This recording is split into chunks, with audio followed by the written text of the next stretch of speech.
নমিতা হাতের উল্কাঠি দুটো একটু থামালো। তারপর সদর দরজার দিকে চোখ দুটো বার কতক বাই বাই করে ঘুরিয়ে সামনের মহিলাটিকে উদ্দেশ্য করে বলে উঠল, সিরিয়ালের কথা বাদই দিলাম বলু, এই তো দিন কয়েক আগের ঘটনা। ফুচির বাবা বলছিল, বিয়ে বাড়িতে একজন ছেলে একটি মেয়েকে শরবতে কী সব খাইয়ে দিয়েছিল। মেয়েটা ঢলে পড়তেই তাকে পুরনো বাড়িতে উঠিয়ে নিয়ে গিয়ে যাচ্ছে তাই কাণ্ড ঘটায়। এরপর বলু কথার মধ্যে আক্ষেপ মিশিয়ে বলে উঠল, যুগটা দিন দিন ভয়ানক হয়ে যাচ্ছে গো বৌদি। বাবা তুল্য শ্বশুরগুলো পর্যন্ত বৌমার গায়ের গন্ধ নিতে চাইছেন। ওই সতী অসতীতে কাল কি দেখালো, সব তো দেখলে। আজকাল সেই সকল ঘটনাই ঘটছে গো মীনাক্ষীদি। সর্বাণী সুতোর আগায় সুতো পরাতে গিয়ে বলে উঠল, আমি তো বাপু মেয়েকে কড়া শাসনে রেখেছি। কলেজে পড়তে চাইছ, পড়ো। কোনো ছেঁচড়া ছেলের পাল্লায় পড়েছ কি সেদিন থেকেই কলেজ ফলেজ সব বন্ধ। নমিতা কথা স্পিড বাড়িয়ে বলল, আর ধর্নি করি আজকালকার মেয়েগুলোকেও। পোশাকের কি কোনো ছিঁড়ি আছে নাকি? বাইরে বেরোলে পোশাকের বাহার দেখে মনে হয় শরীর দেখাতে যাচ্ছে। বুক পেট সব ঠেলে বেরোচ্ছে। ছেলেরা তো তাকাবেই, দেখার জন্য তো আর টিকিট লাগে না। মালা এতক্ষণ ধরে একটু আড়ালে গিয়ে কারোর সঙ্গে ফোনে ফিসফিস করে কথা বলছিল। এখন আসরে এসেই ডায়লগ শুরু করে দিল, এই তোমরা বিভার কেসটা শুনেছ? মিনতি বলে উঠল, বিভা মানে তো ওই পাড়ার সেই স্বামী ছাড়া মেয়েটা। মালা বলল, হ্যাঁ গো হ্যাঁ, সেই বিভারানী। সর্বাণী সেলাই থামিয়ে বলে উঠল, আবার ধরা পড়ল নাকি? মালা ভ্রু নাচিয়ে বলে উঠল, এবার তো একজন আধবুড়ো ঢ্যামনার সাথে, দিনের বেলায় কুয়োতলার পাশে। ছি ছি গো, নির্লজ্জের একটা সীমা থাকে, সেটুকুও রাখল না। স্বামীর অক্ষমতার ঢোল পিটিয়ে এসে বাপের ঘরে ডেরা বেঁধেছে, তারপর পাড়ায় একটার পর একটা সুখের সংসারে আগুন লাগাচ্ছে। লোকটা ধরা পড়ার পর শুনেছি ওর বড় ছেলেটা লজ্জায় বাড়ি থেকে পালিয়েছে। আসরটা হঠাৎ করে থেমে গেল, কারণ সদর দরজা ঠেলে মুনাই ঘরে ঢুকল। এবছরে এইটে উঠেছে, পড়াশোনায় মন্দ না, মুখে লাবণ্য আছে, উজ্জ্বল প্রাণবন্ত মেয়ে। তবে এখন ওর চোখ মুখ কেমন যেন শুকিয়ে গেছে, একটা চাপা জড়তাও লক্ষ্য করা গেল। মানুষ ভয় পেলে যেমন হয়, মুনাইয়ের অবস্থা অনেকটা সেই রকম। তার মা নমিতা সর্বপ্রথম দেওয়াল ঘড়িটার দিকে একবার চোখ ঘুরিয়ে বিস্ময়ভরা কণ্ঠে বলে উঠল, কী রে ফুচি, আজ এত তাড়াতাড়ি চলে এলি যে? স্কুল ছুটি হয়ে গেল নাকি? মুনাই ফিসফিস করে কিছু বলল, সেটাকেও বুঝে উঠতে পারল না।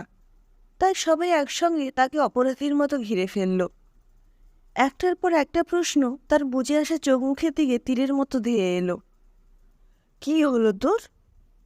এমন হাঁপাচ্ছিস কেন?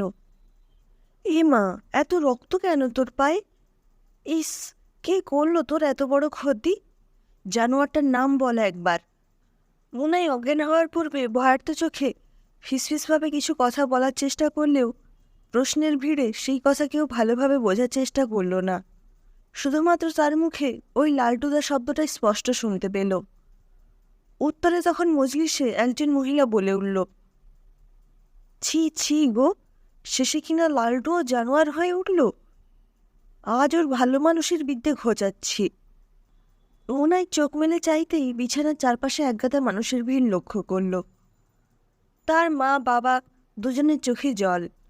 পাশে দাঁড়িয়ে থাকা দুজন পুলিশকে দেখতে পেয়ে মুনাইয়ের ভয় আরও বেড়ে গেল।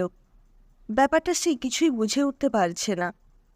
তলপেটের ব্যথাটা আবার জানান দিল, তাই যন্ত্রণায় কুবড়ে উঠল। সেই দেখে উপস্থিত কয়েকজন রাগে গজগজ করে উঠলেন, জানোয়ারটাকে আজ আমাদের হাতেই ছেড়ে দিন স্যার, ওকে উপযুক্ত শাস্তি আমরাই দেব। একজন পুলিশ অফিসার আদেশের সুরে বলে উঠলেন, আগে আপনারা সকলে বাইরে বের হন, ভিকটিমের মা বাবাই কেবলমাত্র থাকবেন। আমার কিছু প্রশ্ন করার আছে মেয়েটিকে। সেই মতো সকলে বাইরে বেরিয়ে গেল। পুলিশ অফিসার দরজা বন্ধ করলেন। তারপর সুস্থভাবে মুনাইয়ের পাশে বসে মাথায় হাত বুলিয়ে বলে উঠলেন, তোমার নাম কি? মুনাইয়ের খুব ভয় হচ্ছে, তাই কাপা গলায় জবাব দিল, মুনাই। অফিসার বললেন, ভয় পেও না মা, তুমি আমার মেয়ের মতো। তোমার সঙ্গে কি হয়েছিল একটু খুলে বলো, এখানে আমরা সবাই আছি, তোমার কোনো ভয় নেই। লুকিও না কিচ্ছুটি, দোষীকে আমরা কঠোর শাস্তি দেব। মুনাই কিছুতেই তার জীবনে এমন যন্ত্রণাময় লজ্জাকর ভয়াবহ অভিজ্ঞতা বলতে রাজি নয়। তারপর আবার ৩-৪টে মুখ, শেষে মা বাবার করুণ আরতি মেনে মুখ খুলল। স্যার আমায় একটা অঙ্ক কষতে বোর্ডের সামনে ডেকেছিলেন। অঙ্কটা জটিল ছিল। একটু জোর করে ভাবতে গিয়ে হঠাৎ আমার গাটা কেমন গুলিয়ে উঠল। তার একটু পরেই পেটের নিচে চিনচিনে ব্যথা শুরু হলো। কোনো রকমে অঙ্কটা শেষ করেই স্যারকে বলে বাথরুমে গেলাম। একটু পরেই ব্যথা আরও বাড়ল। তখনই অনুভব করলাম আমার নিচের দিকে কিছু তরল বের হচ্ছে। দেখলাম রক্ত। আমি ভীষণ ভয় পেয়ে গেলাম, কাঁপছিলাম, বমিও হলো, লজ্জাও লাগছিল। চারিদিকে রক্তের দাগ। কি করব, কাকে বলবো ঠিক করতে পারলাম না। যতটা সম্ভব দাগগুলো মুছে বাইরে বেরিয়ে এলাম। এসেই হেড স্যারকে শরীর খারাপ লাগছে বলে ছুটি নিয়ে বেরিয়ে পড়ি। রক্তে আমার দুপা ভিজে যাচ্ছিল। হাতে রুমালটাই করে মুছে হাঁটছিলাম। তখনই লালটুদার সাথে দেখা। সাইকেল নিয়ে যাচ্ছিল। আমার শরীর খারাপ শুনে পেছনে বসিয়ে বাড়ি অবধি ছেড়ে দিয়ে গেল। ভয় যন্ত্রণায় আমার সারা শরীর কাঁপছিল, মাথাটাও অল্প অল্প ঘুরছিল। তাই বাড়ির দরজা অবধি এসেই আমি আর নিজেকে ঠিক রাখতে পারিনি। দুর্বলতার কারণে জ্ঞান হারিয়ে ফেলি। এত দূর এক নাগাড়ে বলার পর মুনাই একটু দম নিল। তারপর বিস্ময় ভরা কণ্ঠে আবার বলে উঠল, কিন্তু আমাদের বাড়িতে এত লোকজনের ভিড় কিসের? পুলিশ কাকুরাই বা কেন এসেছেন? আমি তো কিছুই বুঝতে পারছি না। মুনাইয়ের প্রশ্ন শুনে উপস্থিত সবাই একে অন্যের দিকে অবাকভাবে চাইলেন। অফিসের ব্যাপারটা বুঝতে পেরে আর একটা মুহূর্ত দেরি করলেন না। দরজা খুলে বেরিয়ে এলেন। তারপর সবার উদ্দেশ্যে জোর গলায় বলে উঠলেন, যে যার বাড়িতে চলে যান। এখানে আর কাউকে যদি দেখি সোজা জিপে ঢুকাবো। তারপর নিচু স্বরে লালটুর উদ্দেশ্যে বলে উঠলেন, লালটু, তুমি আমার সঙ্গে একবার ভেতরে এসো। লালটু তার কপালের ক্ষতটায় একটা হাত চেপে ভেতরে ঢুকল।